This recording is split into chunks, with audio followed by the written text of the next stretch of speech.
Welcome to this edition of One on One. I'm Howie Rose, and we are thrilled to have a longtime Mets record holder with us today.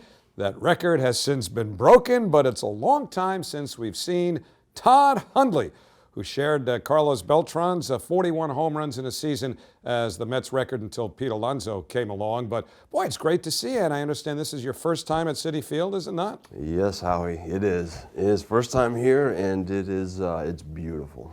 What are your impressions relative to Shea Stadium? They're such different looking buildings, but The enclosure, Shea was so open. You had the big scoreboard in right field, and then, center field and left field were just completely open. And with this, the wind was always blowing in. It's always in your face. And here, checking the flags last night, it looked like it's a hitter's ballpark, to be honest with you. Compared to Shea, Shea was complete pitchers. Nothing but for pitchers. And of course, Todd, if you didn't know, was a catcher, and maybe sometimes you had to call a game based on the wind. Is that anything that you had to take into consideration? Yes, that very much comes into play. And I was talking to a couple of players yesterday, and I said, all right, which flags you guys, go off of, and so on and so forth. And, they were pointing them out,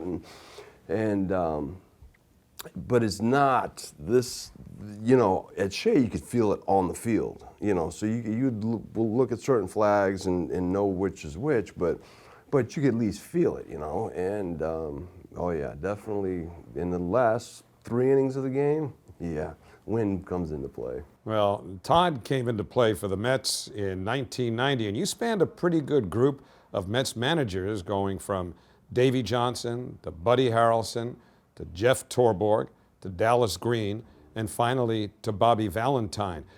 Who did you connect best with, before we talk about who you might not have, but who did you really feel a certain kinship with? Well, Jeff Torborg was, the nicest manager I've ever had, really. He was a catcher too, so did that help create that bond? So I think there's that, that mutual bond there to begin with, and then on top of that, he was such a nice person. When, back in those days, it wasn't about that. It was more about, just getting the job done. But he came in and he was a great person. And then Dallas Green, I think, though, got the most out of me, and he pressed the right buttons, with me. How did he do that? He took me out of the lineup, sat me on the bench, and what did he want from you, other than the obvious? All right, if you weren't hitting, if you were in a slump, or maybe things weren't going well defensively, but what would force him to take you out of the lineup? And it was hitting.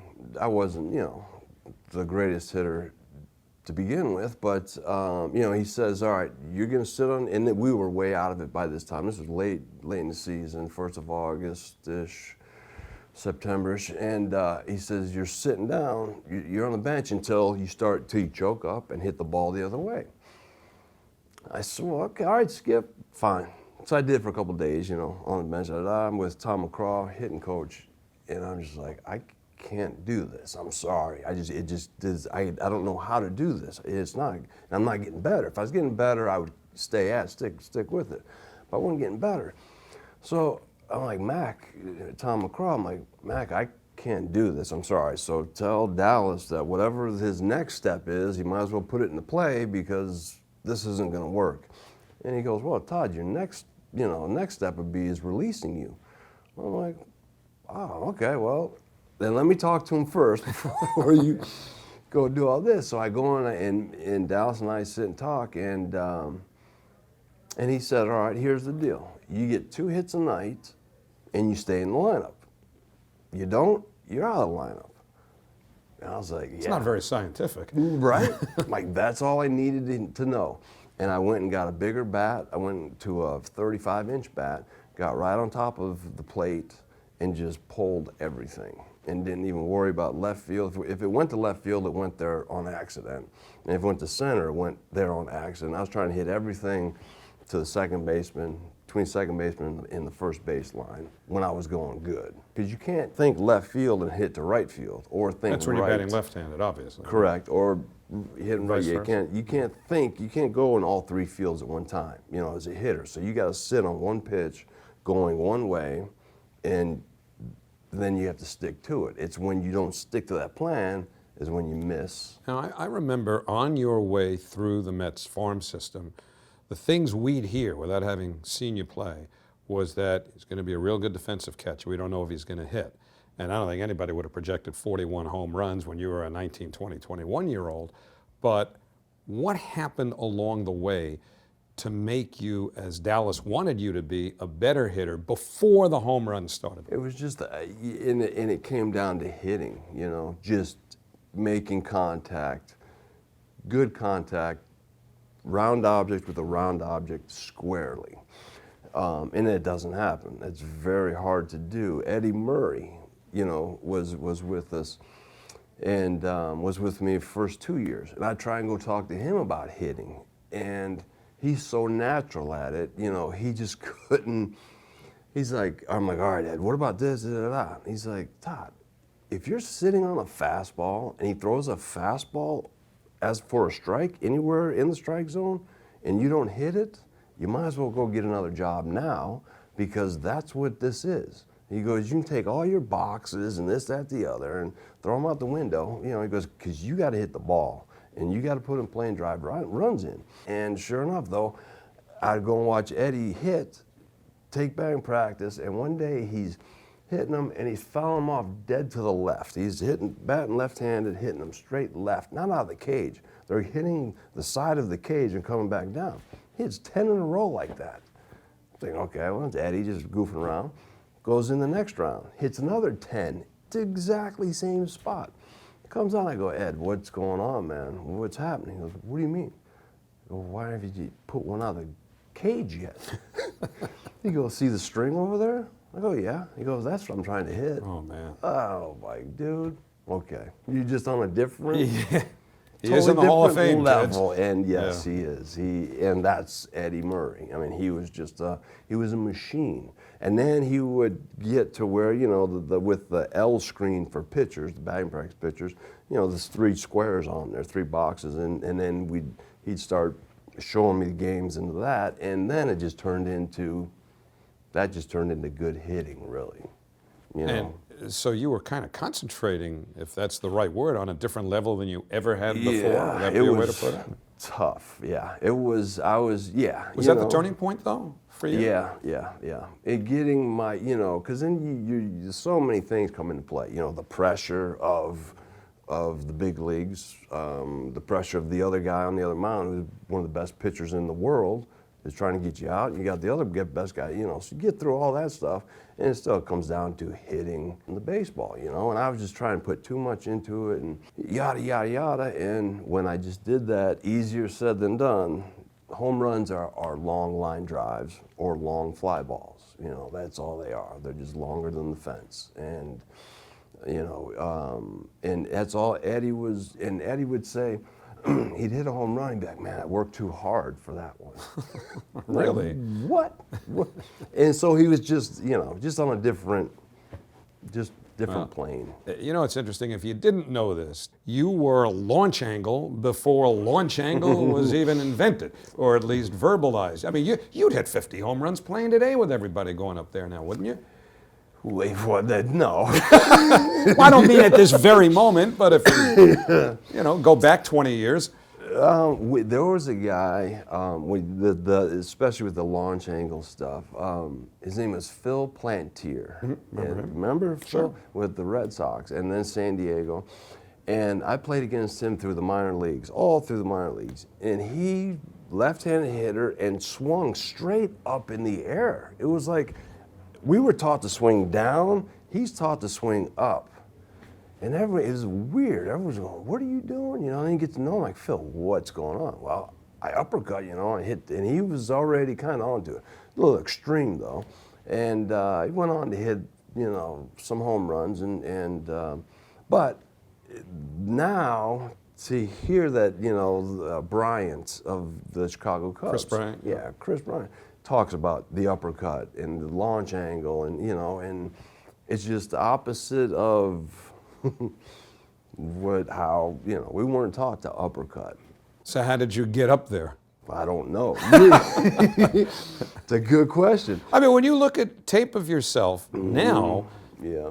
Do you say, man, I had to fit right in with the philosophy today? Well, the idea behind swinging down on the ball was to get the backspin, so that it would carry.